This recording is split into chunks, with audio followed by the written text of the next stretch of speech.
It's a needle threader.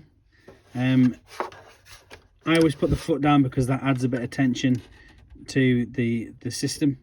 What we've got here is your lever that pulls down. You need to push it quite firmly down so it rotates round, and you've got a little bobbed hook that goes through the eye of the needle just here, so pushing quite firmly down to rotate it round.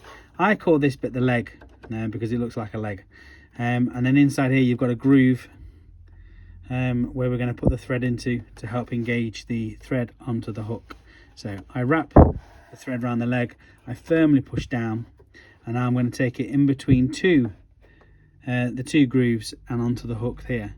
Now this is where I'm going to really lift my left finger up and release my right hand, and as I do that, that's going to thread through the eye of the needle just there. Just nipped it a bit. He says, "Wee, that didn't work out very well," so we'll do it again.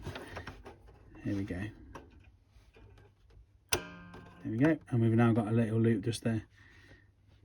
Pull that through. Okay, lift the foot up. That goes through there like so.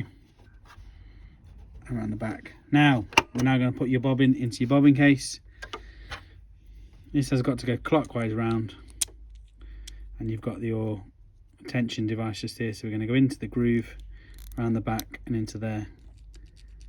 Pull it tight. So it's through. Now you'll notice this is done right because it's got tension on it.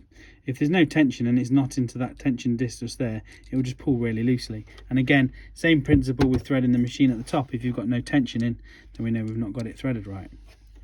And then we then bring it back. We're then going to put it through here. So hole is going to go on the groove.